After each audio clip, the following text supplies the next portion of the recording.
Hola, buenas noches. La noticia más importante en Colombia fue la cumbre contra el terrorismo, aquí en Bogotá, con el secretario de Estado de los Estados Unidos, Mike Pompeo, Juan Guaidó, el presidente de Venezuela, y el presidente Duque, otros representantes regionales. Tres noticias de esta cumbre. Los Estados Unidos igualan la amenaza terrorista del ELN con ISIS y con Hezbollah, muy presente en Venezuela. 2. Habrá ejercicio militar conjunto entre los Estados Unidos y Colombia. Y 3. Juan Guaidó dice que Petro es abiertamente cómplice de la dictadura de Maduro. La otra noticia del día tiene que ver con las FARC y el gobierno colombiano. ¿Qué fue lo que pasó, Paula? Buenas noches. Giovanni, buenas noches. Pues lo que pasó es que la FARC ya no va a ser más considerado un grupo terrorista para Colombia. Esto después de la transición que tuvo partido político tras la firma del acuerdo de paz. Eso sí, hay que dejar claro que para los Estados Unidos sí se mantiene todavía como tal en esa lista de grupos terroristas que tiene ese país. Esta decisión se da a conocer pues en el marco de lo que el gobierno llamó una armonización de la información que maneja Colombia sobre este tema, con la que maneja Estados Unidos y con la que maneja también la Unión Europea, todo para facilitar, Giovanni, la cooperación internacional. La otra noticia del día, Mauro, buenas noches, tiene que ver con la situación en Tumaco. Buenas noches, Giova, y buenas noches a todos. Efectivamente, en los últimos 10 días en Tumaco han llegado más de 4.000 desplazados de zonas rurales. Fueron llegando de a pocos, se fue consolidando esa migración de distintas regiones rurales y hoy tiene la ciudad de Tumaco una gran crisis. La crisis ha sido declarada y la Defensoría del Pueblo ha señalado la gravedad de la misma. Todo tiene que ver con narcotráfico y vamos a analizar cómo es esa dinámica y qué fracaso demuestra esto. Y en deportes, Carlos, ¿qué fue lo que pasó con el técnico Reyes? ¿Cuál es la bronca que hay con él? ¿Por haber perdido o por arrogante? Pues la verdad te diría que por ambas, Giovanni, porque la verdad que Arturo Reyes en estos momentos no es un técnico muy querido en Colombia, sobre todo después del partido del otro día contra Argentina, donde nadie comprendió ese cambio de Carrascal tan temprano. Tampoco entendimos mucho por qué apostó por Ruiz en lugar de por Kevin Mier, cuando Kevin Mier había sido el portero titular durante todos los últimos, o por lo menos había sido el punto fuerte del equipo en los últimos tiempos. Estas y otras estas situaciones también que tuvo después del partido, donde también estuvo un poco arrogante en la rueda de prensa, no las entendimos y las vamos a explicar todo esto con detalles en unos minutos. Y de pasito vamos a hablar de la Liga Colombiana, que está en el top 10, ¿no? Incomprensible, en top 10 del mundo. Bueno, pues eso dice la FIFA, ¿qué le vamos a hacer? Así es. Estos son otros titulares del día aquí en Redman Noticias. Tras desaparición de diplomático estadounidense, Alcaldía de Cartagena ordenó cierre preventivo de Playa Blanca. Listo el cacerolazo de mañana en Bogotá, convocadas 2 marchas y 11 plantones. Alcaldesa Claudia López mantiene protocolo de manejo con SMAT como última opción. Comerciantes aseguran que en diciembre no hicieron su agosto. Jornadas de paros afectaron las ventas.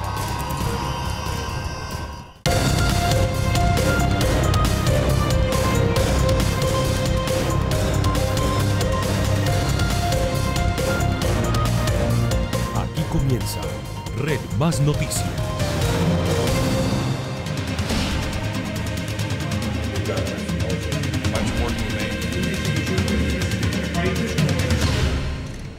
La cumbre contra el terrorismo se cumplió aquí en Bogotá y los Estados Unidos alertan sobre la presencia de grupos extremistas de Medio Oriente en Venezuela, puntualmente la milicia proiraní Hezbollah, a quienes incluso equiparan en su poderío con el ELN. Pues mire, Giovanni, el secretario de Estado de los Estados Unidos, el señor Mike Pompeo, también resaltó la importancia de debilitar el régimen de Maduro, a quien señala como abierto financiador del ELN.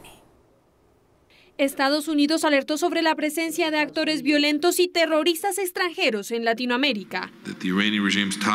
El régimen de Irán con su brazo armado Hezbollah está en Venezuela y no es aceptable. Desde que nos reunimos, Estados Unidos ha luchado contra estos que están apoyados por Irán. Colombia también hizo la advertencia por la presencia de estas células y sus largos tentáculos. Casos como el del ELN lo hemos visto en otros lugares del mundo con la fachada de Boko Haram, o con las atrocidades de Joseph Kony, o con las atrocidades propias del Estado Islámico. El terrorismo tiene una sola cara y es la cara de la degradación.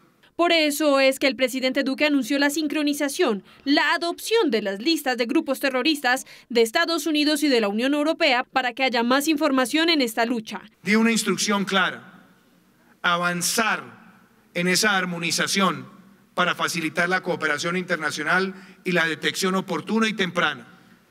Y por eso Colombia ha adoptado como referente la lista de la Unión Europea y la lista de los Estados Unidos de América. Este es precisamente el documento adoptado por el gobierno colombiano en la última reunión del Consejo de Seguridad, en el que aclara que esta estrategia no incluye a las FARC dentro de las listas nuevas de grupos considerados terroristas. El Consejo de Seguridad Nacional de Colombia excluye de la lista transcrita de organizaciones terroristas designadas por Estados Unidos de América a las FARC por ser hoy un partido político. Mientras los 25 países reunidos reconocieron al ELN como una amenaza regional, Colombia y Estados Unidos preparan ejercicios militares conjuntos. La cumbre antiterrorista concluyó también con un fuerte espaldarazo al presidente interino de Venezuela, Juan Guaidó, quien no descartó la intervención militar en su país y sostuvo que el ELN recibe financiación del régimen de Nicolás Maduro. Bogotá fue el escenario de esta imagen, la reunión de Guaidó y Mike Pompeo, ambos en una misma mesa, hablando de posibles salidas para la crisis que vive el vecino país. Guaidó explicó qué le pidió específicamente a Pompeo tras una hora. Por supuesto, aumentar la presión, el acompañamiento, todo lo que tiene que ver con el tema migratorio, no permitir el contrabando de oro de Venezuela, catalogado como oro de sangre, entre otras cosas. El encuentro se dio en medio de la tercera conferencia hemisférica contra el terrorismo, en la cual Estados Unidos y Colombia ratificaron su apoyo a Guaidó.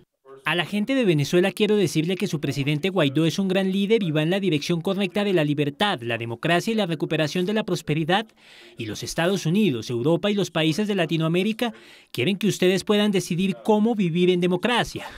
Redman Noticias le preguntó a Juan Guaidó si en la reunión con el representante de Estados Unidos habían hablado de la posibilidad de la militarización como salida a la dictadura. Polémica opción del apoyo militar es una herramienta, una opción que siempre hemos contemplado. Y lo hemos hecho responsablemente porque ya hoy Venezuela ha pagado un costo social muy alto. Tras este encuentro, Guaidó también participará del Foro Económico en Davos y se encontrará el miércoles con el ministro de Asuntos Exteriores de la Unión Europea, Josep Borrell, pues según él, las prohibiciones de salida de Venezuela en su contra por parte de Maduro no tienen peso, lo que ha demostrado al pasar una vez más la frontera. Juan Guaidó aprovechó y respondió al político colombiano Gustavo Petro, quien criticó su agenda y su llegada a Bogotá. Sin duda, Gustavo Petro desestima porque es cómplice de la dictadura de Maduro, además con claros indicios de que ha sido financiado a través de dinero de la corrupción venezolana.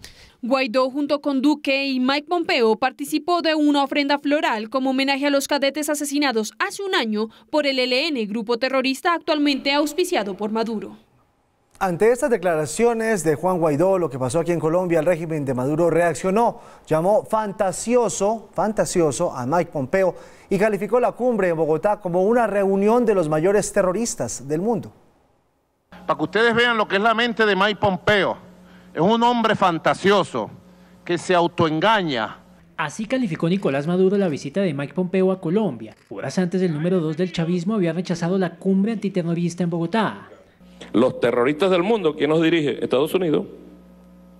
Son los mayores terroristas del mundo. De manera que de antiterrorista no tiene nada. Al contrario, debe ser una cumbre de terroristas. También hizo fuertes críticas a Juan Guaidó. A nosotros, nuestro tiempo no nos ocupa porque eso es absolutamente intrascendente. De un lacayo que se va a encontrar con sus amos en Colombia. Entre tanto, Jorge Arreaza, canciller del régimen de Nicolás Maduro, se reunió con su homólogo de Irán, Javad Zarif. Entre tanto, un artículo del periódico norteamericano The New York Times sugiere que Rusia habría orquestado una campaña para desestabilizar políticamente a Sudamérica. Bots, bodegas de trolls desde Twitter harían parte de la estrategia del gobierno Putin, aliado de Nicolás Maduro. Un espíritu contestatario trascendía fronteras y el factor común de los titulares en Chile, Bolivia, Ecuador y Colombia era la palabra protesta. Hilando más delgado, el Departamento de Estado de los Estados Unidos identificó una constante más imperceptible en los estallidos de las marchas en esos países: Twitter y Rusia. Un artículo de Lara Jakes, corresponsal diplomática de The New York Times, revela que una acuciosa mirada a esa red social deja entrever una campaña de influencia. Coexisten las protestas legítimas de muchísimos ciudadanos en América Latina y especialmente en Colombia, con la posibilidad de que haya granjas de Twitter en Rusia que estén alimentando esta conversación. The New York Times no asegura frontalmente cuál sería la intención rusa en América del Sur, pero sugieren que puede encaminarse a provocar la disidencia en países que exigen la renuncia de Nicolás Maduro en Venezuela. Pues varios anuncios quedaron, Mauricio, después de esta cumbre. Creo que ya nos hemos ido dando cuenta de a pocos de todo lo que se dijo allí, pero quizá lo que más trascendió pues es lo que tiene que ver con esa presencia de grupos extremistas en la región y con esa que sería la injerencia de Rusia también en estas manifestaciones y marchas que se han presentado en los últimos meses también en la región. Las dos, hay que decirlo, denuncias que no son nuevas, de esto se viene hablando hace rato. Hablemos un poco de cuáles serían los intereses de estos dos actores en América Latina y también, Mauricio, hablemos de prestarle la importancia que se merece esta situación, que se viene contando desde hace rato y de lo que sería un poco más complicado, pero necesario, actuar en bloque ante esas posibles amenazas. Paula, recordémosle a los televidentes que están en este momento sentándose a comer y que dicen, bueno, y Hezbollah, ¿y eso de dónde viene? Y sí, me suena por allá el Medio Oriente y tal. Un grupo que opera en el Líbano, tanto desde el punto de vista terrorista como desde el punto de vista político, una combinación terrible y fatal, y ante la ausencia en este momento de gobierno en el Líbano desde hace ya varias semanas, tiene un rol fundamental desde el punto de vista político, que de acuerdo con acusaciones no solamente de funcionarios en el Líbano, sino también del mismo Departamento de Estado de Estados Unidos, es financiado por Irán, es decir, una presencia terrorista de Irán dentro del Líbano con incidencia en toda la región. Punto y aparte, ¿en qué región? Pues hasta América Latina, lo hemos visto. El vínculo Irán-Nicolás Maduro es un vínculo importante que ha sido, como dice Paula, señalado desde tiempo atrás. El vínculo Irán con Argentina ha sido señalado desde tiempo atrás, pero las noticias de que Hezbollah podía estar en América Latina empezaron a aparecer hace apenas unos meses, no solamente en Venezuela, sino también incluso en Colombia. El informe quizás más completo o la caracterización más completa que se ha hecho sobre el rol de Hezbollah en Venezuela lo ha hecho la embajadora de Juan Guaidó, acuérdense, embajadora de Juan Guaidó o embajadora del gobierno de Nicolás Maduro, aquí siempre hay que saber de quién está hablando uno, la embajadora de Juan Guaidó ante el Reino Unido. Dice, Hezbollah por una parte está apoyando desde el punto de vista de entrenamientos a el régimen de Nicolás Maduro, entrenamientos para hacer acciones militares y demás. Por otra parte, está sirviendo desde el punto de vista de inteligencia para Nicolás Maduro, pero ante todo está operando en el narcotráfico y también en el tráfico ilegal de oro, es decir, actividades ilícitas. Incluso cuando se ha hablado de la presencia de Hezbollah de este lado de la frontera en Colombia, muy puntual, muy marginal, pero en todo caso presencia, se habla de actividades ilegales como lavado de dinero. Dicho de otra manera, como tantos grupos ilegales alrededor del mundo, tienen su objetivo político en una región específica, en una geografía específica, pero tratan de nutrirse de actividades ilegales en cualquier otro lugar del globo, incluido, en este caso, narcotráfico, tráfico de armas y actividades ilegales de oro en Colombia y Venezuela. Obviamente, es una amenaza inmensa desde el punto de vista regional y trata, por supuesto, Estados Unidos, en este caso Colombia también, pero también los demás miembros o participantes de la cumbre de hoy, de hacer este tipo de reflexión. Desde otro punto de vista, el que se esté planteando hacer unos ejercicios militares conjuntos entre Estados Unidos por una parte y Colombia por otra parte, parecería ser uno de los poquísimos resultados de esta cumbre. Uno tiene que decir, una cumbre de estas tiene un diagnóstico, la gran novedad es este rol de Hezbollah y la decisión opuesta de Colombia y Estados Unidos de mantener o no mantener a las FARC en sus listas terroristas. Estados Unidos la mantiene, Colombia ha decidido no mantenerla, pero en acciones concretas no parece haber mucho en el panorama. Quizás esa única acción de unos ejercicios militares conjuntos y el llamado a que todos los países de la región cierren cerco frente a el uso de las redes digitales, de las redes sociales para promover el terrorismo. Y ahí es donde entra la otra pregunta de Paula, el rol de Rusia en los distintos levantamientos sociales en la región, en América Latina, se ha dado principalmente a través de esa promoción en redes sociales de distintos tipos de acciones en los distintos países. Obviamente, a Rusia le interesa mantener firme a Venezuela, es un contrapeso a Estados Unidos, mantener un pie en la región, es a través de Venezuela, y a Irán y a Hezbollah les interesa nutrirse desde el punto de vista económico de las economías ilegales. Mientras tanto, creo yo que la cumbre fuera de sus diagnósticos no deja mayor cosa, pero puede ser, y ojalá que yo esté equivocado. Cambiamos de tercio. Prepárense, mañana vuelven las movilizaciones en casi todas las ciudades capitales. En el caso de Bogotá, la alcaldía confirmó que mantiene el protocolo de manejo que incluye la entrada del SMAT como última opción. Se conoce que por lo menos aquí en la capital de la República hay convocados 11 plantones y 2 marchas. Como parte del paro nacional, mañana 21 de enero se convocan a nuevas jornadas de movilizaciones. Tenemos 11 plantones anunciados en diferentes puntos de la ciudad y 2 marchas relativamente grandes. Estamos listos en los 11 puntos anunciados. Tenemos algunos dispositivos oficiales también en los 9 portales de Transmilenio.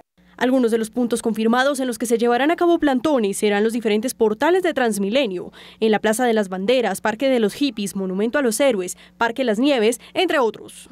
En 2 de los puntos se desarrollarán grandes marchas. La primera de ellas, citada a las 10 de la mañana, está prevista salga de la Universidad Nacional hacia el Portal de las Américas. La marcha estará acompañada por madres gestoras. La segunda gran marcha partirá del Parque Nacional, en donde se convoca hora de encuentro hacia las 4 de la tarde, con rumbo hacia la Plaza de Bolívar. Por su parte, la alcaldesa de Bogotá, Claudia López, aseguró que para la jornada de mañana se cumplirá con el protocolo para las marchas, tal y como se aplicó en las movilizaciones del pasado jueves. El uso del SMAT será la última instancia. Y sí, Mauricio, regresan mañana las protestas. Lo que se ha convocado en su mayoría es cacerolazos, pero fíjese usted que hay 11 puntos de concentración, lo que hace pensar que la situación de orden público podría terminar saliéndose de control. Esperemos que no sea así, pero lo cierto es que mañana se ponen a prueba 2 cosas, o no sé si de pronto usted ve que se ponen a prueba más. Yo le tengo 2. Una de ellas, la alcaldesa Claudia López con su protocolo de manejo de esta situación, a ver cómo le va, haciendo que el último recurso que se utilice sea el SMAT. Pero lo otro que se pone a prueba es qué tanto ha avanzado nuestra conversación nacional, porque de ir avanzando, pues uno pensaría que los ánimos de estar en la calle manifestándose, pues deberían haberse bajado un poquito. Paula, efectivamente la gran pregunta que hay para mañana y para los días que vienen, una vez que han pasado estas vacaciones, que son vacaciones incluso para los paros, es de qué magnitud y de qué profundidad van a ser las protestas. Magnitud en términos de tamaño, profundidad en términos de cobertura y vasos comunicantes con distintos sectores del país y distintos sectores de la economía. Las respuestas no es fácil darlas, pero seguramente aquí lo que uno va a ver es que desde el año pasado, cuando el gobierno se reunió en 6 ocasiones con el Comité Promotor del Paro, hasta hoy hay algunas cosas que han cambiado. Vamos a ver si de manera sustancial o de manera estrictamente cosmética. La primera de ellas, el que el Comité del Paro pasó de disparar con precisión a disparar con perdigón.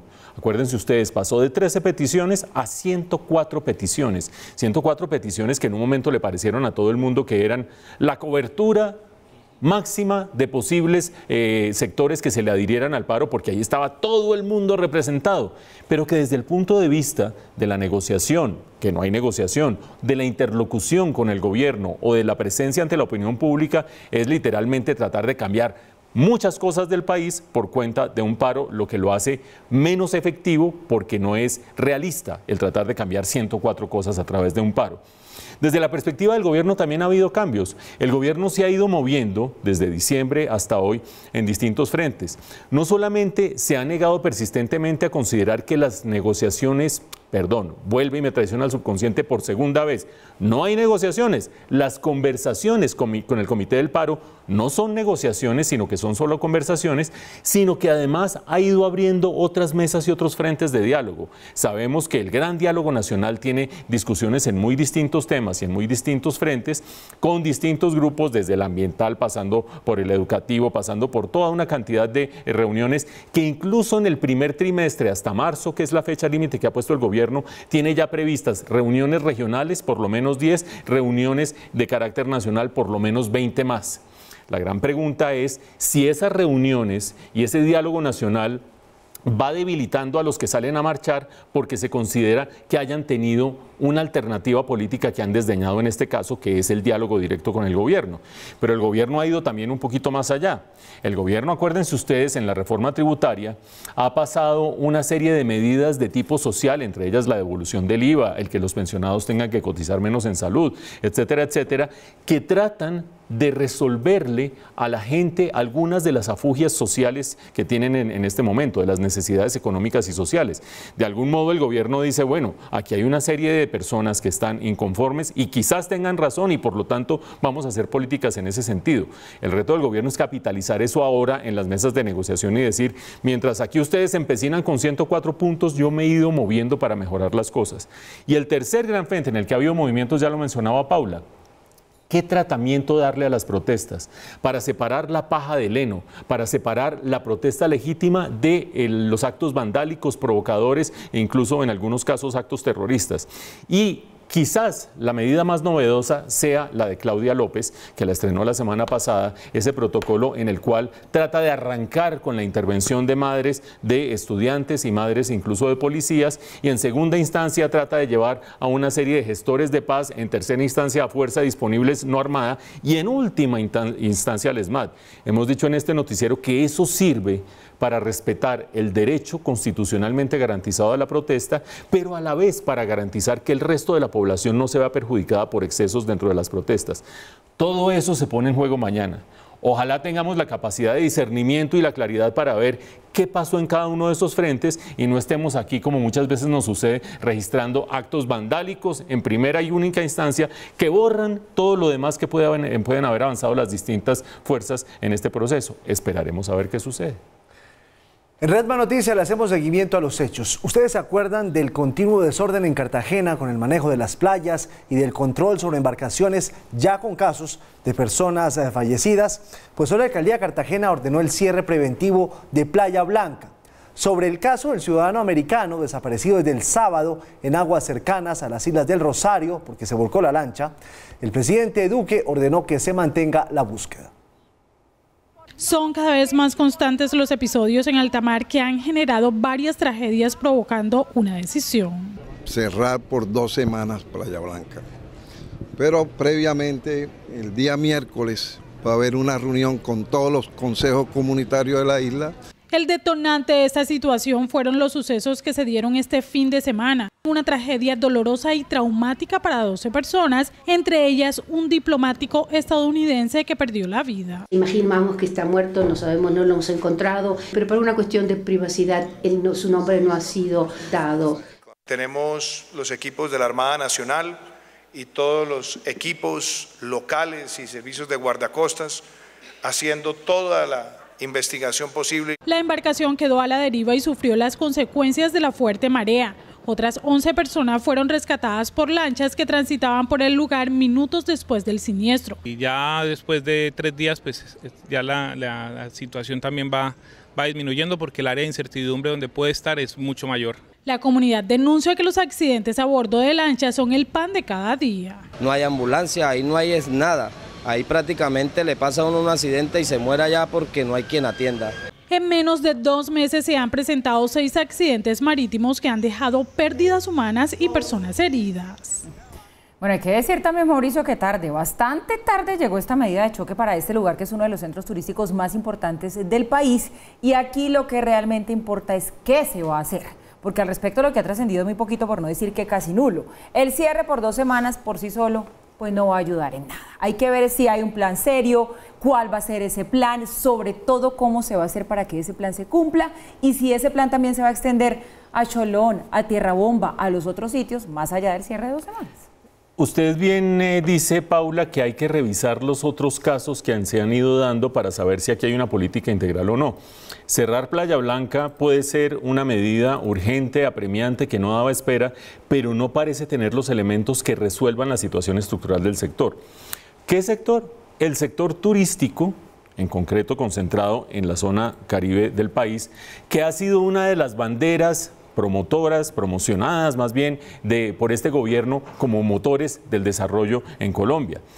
Es evidente, no estoy diciendo que sea una cosa que sea traída de los cabellos. Colombia tiene un inmenso potencial turístico, entre otras cosas porque una vez pacificadas ciertas zonas del país y una vez normalizadas ciertas zonas del país, se termina encontrando con que hay una inmensa cantidad de riquezas turísticas que no han sido adecuadamente exploradas y explotadas. Por lo tanto, Todo el potencial está allí.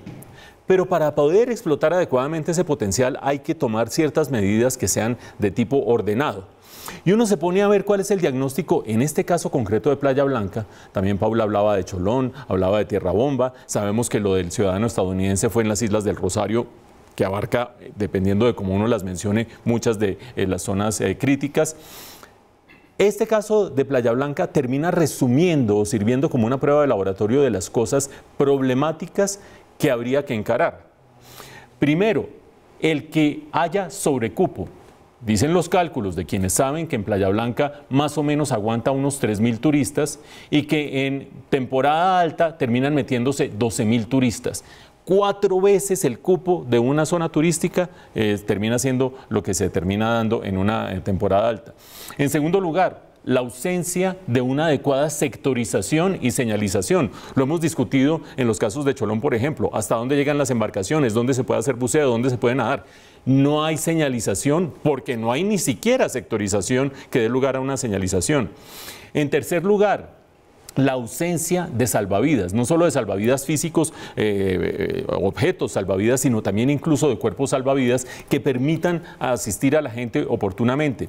Y en cuarto lugar, la piratería, la ilegalidad en la prestación de servicios turísticos. Dicen los que saben que en Playa Blanca hay más de 92 hostales ilegales. Si un país no puede lidiar con el sobrecupo, con la sectorización, la señalización de esa sectorización, con la existencia pirata o ilegal de hostales y de centros de turismo ilegal, y ni siquiera con un adecuado cuerpo de salvavidas que auxilie a la gente, ¿cómo pensamos promover el sector turístico? Lo que se está pidiendo para la región Caribe no es ciencia nuclear, ni es astronomía, ni es nada muy sofisticado. Es lo básico que requiere el sector turístico, para lo cual se requiere el primer pasito: coordinación de autoridades marítimas, terrestres, regionales, locales, nacionales, ambientales, que suenan muchas, pero si no nos podemos poner de acuerdo en lo básico, yo no sé cómo es que vamos a pretender no solo resolver los problemas que día a día estamos registrando en el Caribe, sino sacar adelante el sector en el país.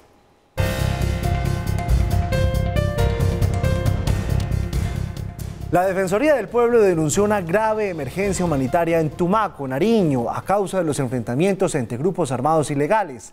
Al menos 3.000 personas han sido víctimas de desplazamiento forzado.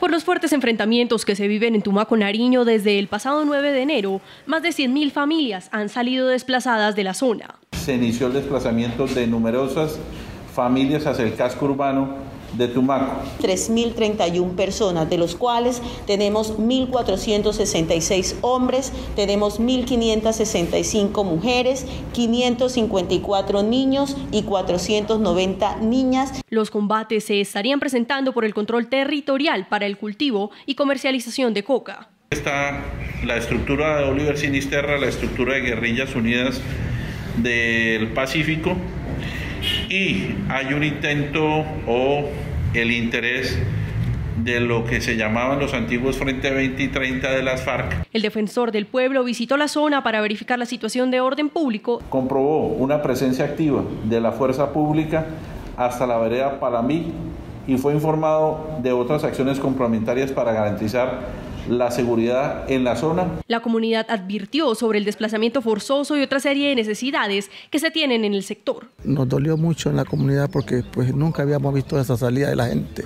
La primera carencia que tenemos aquí es la salud. No tenemos médicos. Frente a la emergencia que se vive en Tumaco, ya se ha hecho entrega de algunas ayudas humanitarias. Sin embargo, la alcaldía del municipio solicita mayores ayudas. Las fuerzas militares y la Fiscalía lograron la captura de varios integrantes de las denominadas disidencias de las FARC encargados del envío de cocaína a Centroamérica y a Estados Unidos por medio de semisumergibles. Entre los capturados se encuentra alias Milamores, quien sería uno de los cabecillas del Frente Oliver Sinisterra, la disidencia que comandaba alias Guacho. Varios de los capturados son solicitados en extradición por el gobierno de los Estados Unidos. Peligrosidad de este bandido es la trayectoria criminal que traía de tiempo atrás, desde todo el tiempo que estuvo con las extintas FARC, con la columna móvil Daniel Aldana, y posteriormente cuando se empiezan a organizar estos grupos armados organizados residuales, y que son los primeros que empiezan a asentarse en área rural del municipio de Tumaco. El fiscal general de la Nación anunció que hoy terminó el empalme de la investigación que adelantó el Ministerio de Defensa por las supuestas interceptaciones ilegales que se estarían realizando por parte de inteligencia militar. Hechos por los que se dividió en dos la investigación, que vincula a oficiales de alto rango y a los particulares, es decir, entre aforados y no aforados.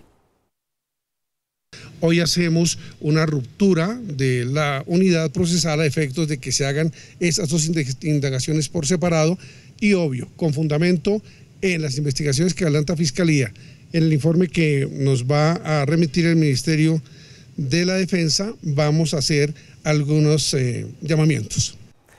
Durante el fin de semana fue noticia, fue tendencia en redes sociales cómo va a ser la nueva cédula. ¿Ya la vieron? Sí, señor, me di cuenta porque la tendencia fue fuertísima, todo el mundo dándole palo a la nueva Pero ya cédula. vieron el diseño de la Yo nueva la vi, claro que la vi. Vamos a ponchar cómo es la nueva cédula. Ahí está. Esta es la cuenta de Twitter de la registraduría. Este es el diseño. El documento cambiaría a blanco y negro, solo tendría a color el escudo nacional, incluiría 3 códigos QR para incrementar su seguridad. Adicionalmente desaparecería el código de barras que tiene hoy. El diseño por ahora es preliminar, y la registraduría anunció que tomará en cuenta las opiniones de los ciudadanos para ajustarlos. Y esto fue tendencia porque unos dicen que fue muy fea, Mauricio. Pues Giovanni, a mí verdaderamente me desconcierta esta discusión, porque en realidad lo que debería estar en este momento en debate es la funcionalidad de la nueva cédula. ¿Para qué sirven los códigos QR? ¿Para qué van a servir los códigos de barras? Si efectivamente eso va a tener parte de la historia de uno, si va a tener parte de la situación de salud de uno, etcétera, etcétera. En lugar de eso, resulta que por una parte la gente dice que qué cosa tan fea, como si fuera la camiseta de Millonarios, que es fea. Que es fea, lo digo yo como hincha, pero bueno, una cosa es la camiseta y otra cosa es la cédula, que qué cosa tan fea. Pero lo más desconcertante es la respuesta de la registraduría, que cuando la gente empezó con el zaperoco dijo, no, es apenas un prototipo, vamos a oír las opiniones de todo el mundo, ustedes lo están viendo ahí en el mensaje, dice, tendrá en cuenta las recomendaciones de los colombianos. Pues yo no sé si esperarán que las recomendaciones de los colombianos sean sobre la funcionalidad de un documento en el cual la entidad experta en el país es la registraduría y debe haber foros internacionales y grandes innovaciones tecnológicas y se deben reunir una vez al año alrededor del mundo para ver cuál es la mejor manera de tener documentos de identidad. O si esperan que los aportes de los colombianos y las recomendaciones sean que está muy fea esa bandera estirada y que por qué todo tan blanco y que qué feos los números. Si eso es así, estamos en una discusión muy tonta a estas alturas. Claro, porque usted entre más pregunte, más se enreda. O sea que ahí ya la registraduría va a tener un problema, terrible. Y adhiero con usted a todo lo que dijo. O sea, ¿qué nos importa que si es bonita, que si no es bonita? ¿Y es para qué sirve? Mucho desocupado en este país realmente que se metió a Twitter a hablar de la cédula. O sea, sigamos enredando el tema. Bueno, pues si quiere lo seguimos enredando. ¿Les gusta a ustedes el diseño de esta nueva cédula que presentó la registraduría? Participen con nosotros a través de nuestras cuentas de Twitter y Facebook, @RedMásNoticias. Allí los escuchamos. Si les parece que está bien, si les gusta, que le cambiarían, lo que nos quieran contar.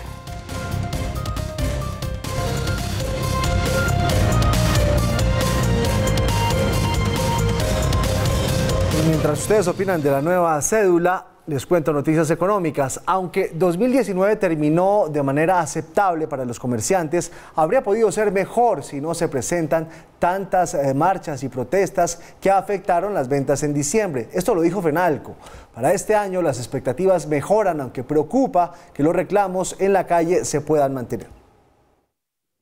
La bitácora económica que elabora Fenalco califica el cierre de año como aceptable, a pesar de las protestas. Si estas no se hubieran dado, los resultados habrían sido más positivos. Pasando por un noviembre convulsionado donde los paros, las marchas, los bloqueos generaron pérdidas incalculables, a un repunte sustancial en el comercio en el mes de diciembre con incremento en las ventas para el 41% de los empresarios. La encuesta demostró también que los hábitos de los consumidores han cambiado y que ahora usan más tecnología. Las expectativas mejoran, pero preocupa que las protestas vuelvan a afectar el comercio. Esperemos que el llamado al razonamiento genere que la economía del país, que los trabajadores, que la dinámica del comercio y los demás sectores económicos pueda seguir adelante. Este reporte se da después de conocer el informe de Fedesarrollo, que ubica el comercio entre los líderes del crecimiento. La economía mundial crecerá 3,13% en 2020 según el Fondo Monetario Internacional, una cifra levemente inferior a la proyectada hace solo unos meses, a pesar de que mejoran las relaciones comerciales entre los Estados Unidos y China.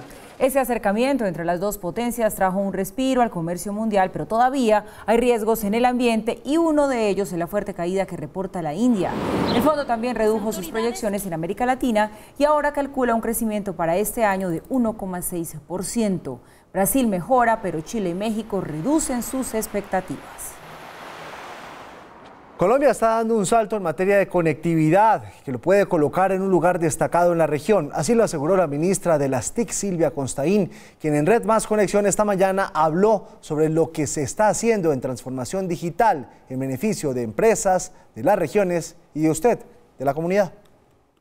La ministra de la SIC dijo que Colombia va a pasar de ser un país atrasado en materia de conectividad a uno de los más avanzados en la región gracias al salto que se logra con una nueva ley para el sector y la asignación reciente del espectro. Para poder comunicarnos hay unas autopistas que son invisibles y Colombia tenía una cantidad de autopistas que están ahí porque se llaman espectros, son bandas y estaban ahí pero no las estábamos usando. Gracias a las nuevas decisiones se ha comenzado a mejorar la calidad de vida de más colombianos en zonas rurales o en la periferia de las ciudades, que han estado desconectadas del resto del país. Con una meta de 500.000 hogares. Eso quiere decir que son mucho más los millones de colombianos que se ven afectados, porque en cada hogar hay más de una persona, claramente, sí. Pero entonces son 500.000 hogares, estamos pensando más o menos en 2 millones de personas.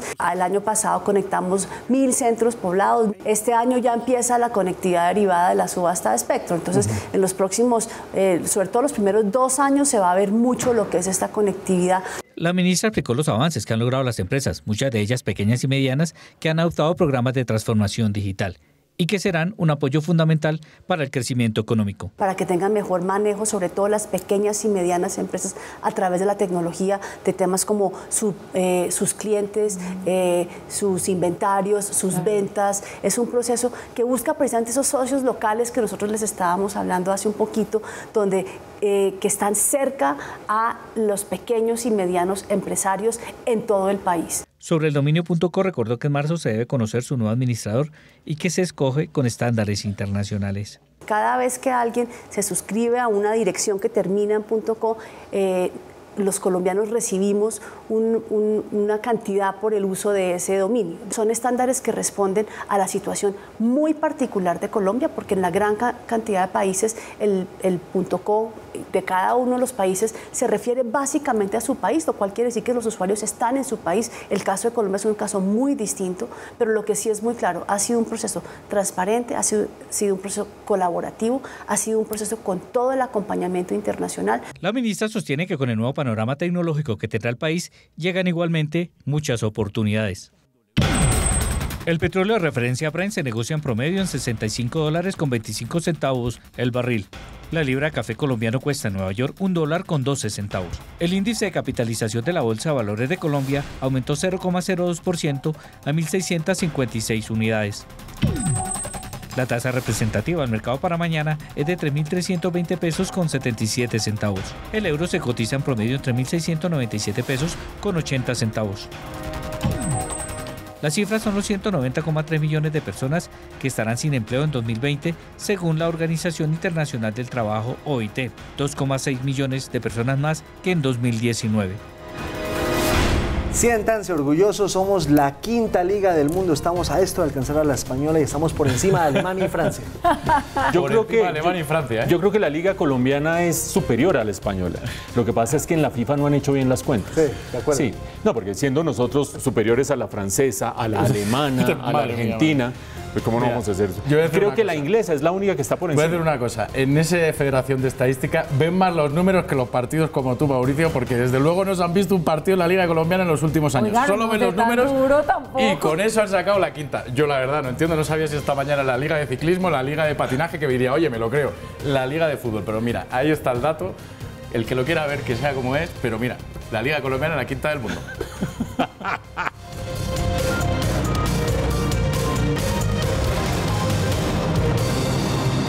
Continuamos con los deportes. El profe Arturo Reyes está bajo el foco de la polémica. Poco entendieron el cambio de Carrascal en el partido del sábado, pero menos aún se entiende su actitud arrogante en la rueda de prensa posterior. Ante Argentina, Arturo Reyes sacó a Jorge Carrascal y los hinchas lo insultaron diciéndole burro. Él respondió al respecto. La gente pensará todo lo que quiera pensar y puede decir todo lo que quiera, pero nosotros estamos pensando en cómo mejorar al equipo. Su polémica decisión y la respuesta sobre el público pusieron a Arturo Reyes otra vez en el ojo del huracán, un técnico que en la preparación para este preolímpico dirigió 8 partidos, con 5 derrotas, 2 triunfos y un empate. El gran mérito de Reyes ha sido llevar a la selección sub-20 a los cuartos de final del Mundial de la categoría en Polonia el año pasado, con un saldo de 2 victorias, 2 derrotas y un empate. Hoy el entrenador Samario piensa en cómo vencer a Ecuador mañana con sus muchachos. Nos falta más tranquilidad, un poco más de tenencia de balón para poder encontrar los espacios. Reyes tiene la misión de clasificar a Tokio 2020 en este certamen jugando de local. Carlos, tratando de ser abogado del diablo, y no estoy tratando de hacer un chiste malo con la mención del diablo, a estos entrenadores les cae en los peores momentos todo el mundo y en los mejores momentos todo el mundo los alaba. Sí. Entonces, en la categoría sub-20, cuartos de final en el Mundial para Colombia, exactamente. Cuando tuvo a cargo la selección mayores, pues ahí sobreaguó y la llevó más o menos bien y la gente más bien con curiosidad que con cualquier otra cosa miraba que era lo que hacía Arturo Reyes. Y ahora le caen por el resultado previo que se había dado antes de este preolímpico, pero también por haber hecho un cambio y por no tratar bien o a la prensa o a los medios o qué sé yo. A mí no me parece que sea tan claro que sea un burro. Sí, mira, hay que decir una cosa, creo que a ningún entrenador se le hay que decir burro, eso lo decimos aquí, lo decimos en cualquier parte, la manera de corregirle, o por lo menos si puedes estar de acorde o no con por lo menos sus cambios, con su forma de su estilo de juego, su forma de entrenar, pero llamarle burro no es la manera, eso ya lo dejamos aquí claro desde el principio. El caso de Arturo Reyes, tú como bien dices, son esta clase de técnicos, en esta clase de equipos donde si ganas, todo es muy bonito, todo es perfecto, pero en el momento que vayas mal, van a llover las críticas. Esos equipos son para sí porque están bajo el foco simplemente cuando se juega un torneo. Pero hay que decir una cosa, sobre todo en el caso de Arturo Reyes. A nosotros nos ha sorprendido mucho su cambio de actitud de un tiempo para acá. Sobre todo desde el momento en el que cogió la selección absoluta de mayores. Desde ese momento hasta ahora vemos a un Reyes que parece en verdad que maneja el Real Madrid en vez de manejar la selección Colombia, salvando las distancias. ¿Qué quiere decir con esto? Él mismo se está poniendo más presión, creemos, de la que realmente tiene. Él mismo llega también con una actitud demasiado beligerante para ser un equipo que al final es la sub-23 y esos equipos al final, si uno lo lleva más o menos bien la situación, no va a generar ningún caos. El problema de él sobre todo viene de lejos y viene sobre todo cuando cogió también la sub-20 y tuvo los casos tanto de Poveda como de Di Salcedo. Son 2 jugadores que él ha rechazado con una actitud muy arrogante, les llamó directamente, se puso en contacto, vio que los jugadores no tenían toda la voluntad, eso es lo que dice él, y los descartó automáticamente. Todo el mundo se le puso en contra por esto. Le dijo, no puedes descartar a un jugador como Poveda, que lo quiere Guardiola, o a un jugador como Di Salcedo, que lo están buscando desde Italia. Él siguió arrogante y dijo, eso, si no quieren venir con Colombia, no van a jugar. Esa misma postura tajante ha tenido también cuando ha manejado en los campeonatos. No ha tenido ningún éxito, puede estar en formación, puede ser, pero no ha tenido al final ningún éxito, que es por lo que se le mide. Y sobre todo en este último partido, que es donde ya la gente ha explotado, ha sido por el cambio de Carrascal. Cambio a Carrascal, que era el mejor de todo el equipo, sin entenderlo en un momento donde necesitaba remontar, empezando por ahí. Y tampoco puso al mejor portero del Mundial, Kevin Mier, todo el mundo, a mí me preguntaban hasta en España por él. Pues mirad, al final lo que pasó fue que perdimos y él acabó siendo insultado. Lo que tiene que igual es él saber manejar un poco más bien toda esta situación con tanto la prensa como con el público, y si acaso bajarle un poco de revoluciones, que seguramente le va a ir mejor, por lo menos, porque esto es formación y al final tenemos que ir a los preolímpicos. Y la Liga Colombiana ha sido elegida como la 5ª mejor del mundo por la Federación Internacional de Historia y Estadística. Sí, aunque no se lo crean, esta es la lista actual. Giovanni se ha quedado sorprendido cuando lo ha visto, pero así es. Inglaterra la primera, Brasil, España, Italia y Colombia con 849 puntos. Solo están por detrás, para que veáis, Portugal, Francia, Holanda, Argentina y Alemania. Ahí es nada las ligas que tenemos por detrás. ¿Qué es lo que miden, Carlos? Mirad.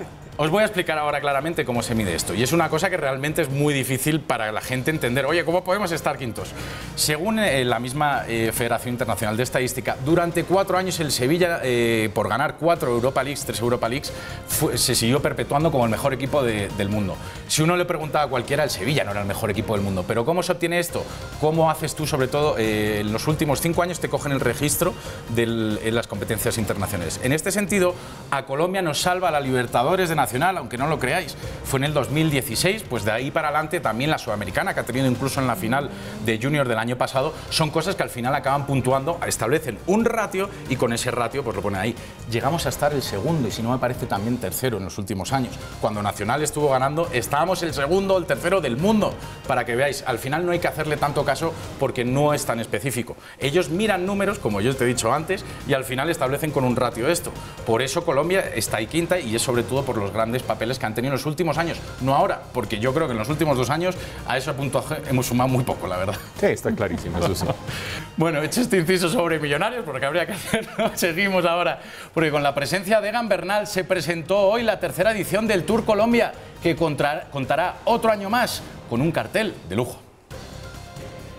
Buenas noches. Con la presencia de figuras de la talla de Egan Bernal y Sergio Luis Henao, se hizo la presentación oficial del Tour Colombia. Un recorrido que tendrá 6 etapas, iniciando con una contrarreloj por equipos en Tunja y al final la llegada al páramo del Verjón en Cundinamarca, una 6ª jornada que tendrá más de 4.000 metros de desnivel acumulado y que podrá ser definitiva, o al menos eso piensan los protagonistas. Bueno, yo creo que es un recorrido muy bonito, un recorrido muy equilibrado, donde hay oportunidad para los sprinters, el equipo en general con la crono por equipos, y la última etapa con llegada en el Verjón va a ser muy dura y yo creo que va a ser la etapa decisiva. Yo creo que la Filip el año pasado demostró que podía pelear, pero este año hay más altura. Creería que no, realmente yo creo que esto se va a jugar entre los colombianos.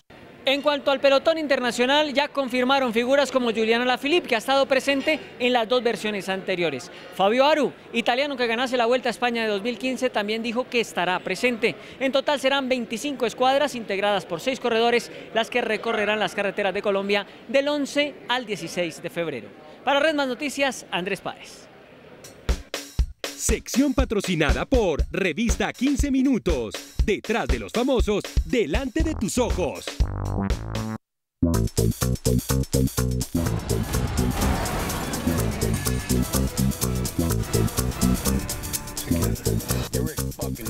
Y como ya lo hicimos la semana pasada, nosotros empezamos aquí en Red Más Noticias a hablarles a ustedes de a pocos de estas películas que están nominadas a llevarse la estatuilla como la mejor en los próximos premios Oscar de la Academia.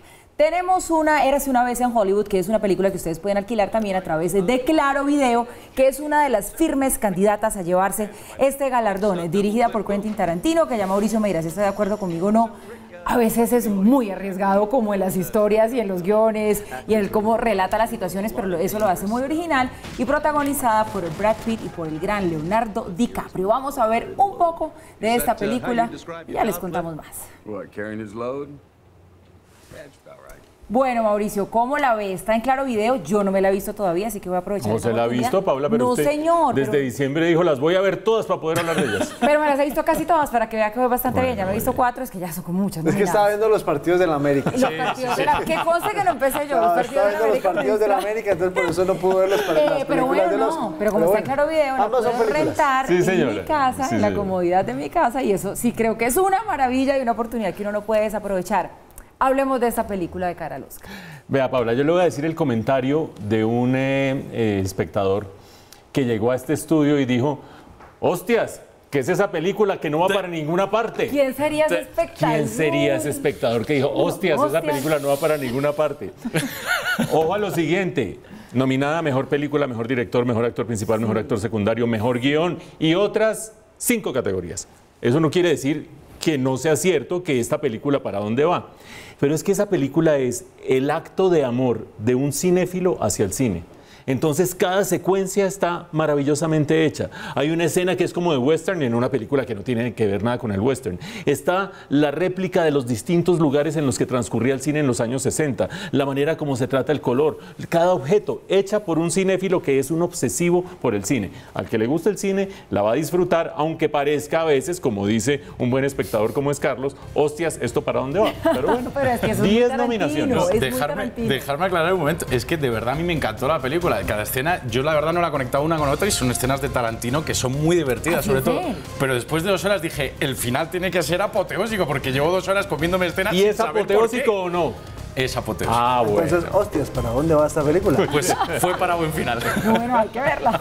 Volvemos y es momento ahora para nuestra pregunta del día, que tiene que ver con esa polémica, compañeros, que se ha desatado en Twitter en las últimas horas por el que podría ser el diseño de la nueva cédula. ¿Les gusta a ustedes ese diseño que presentó la registraduría? Pues bien, estos son sus comentarios. John Harold Soto nos dice, como ha ocurrido con muchos de nuestros seguidores, también dijo que el diseño no es el mejor. También participa David Avellaneda, que en Twitter nos dice, qué cédula tan fea. Además le pone la admiración y todo. Y Marta Reina Quijano participó a través de Instagram y nos dice lo siguiente, espantoso el diseño, el cambio de la cédula, innecesario. Recordemos que no se hace por estética, no se hace por un tema de tecnología, para estar a la vanguardia en estos temas y tener una cédula, bueno, con muchísima más información y más datos, pero bueno, ahí está, dividida las opiniones. Como que no les gustó, ¿no? A nadie le gusta. A mí, en cambio, no sé, me es indiferente, pero bueno, llegamos así al final de esta emisión. Mañana, 6 en punto de la mañana, los esperamos en Red Más Conexión para llevarles toda la información de lo que va a ser esta nueva jornada de concentraciones, de cacerolazos, pero también algunas marchas que están convocadas, Joan.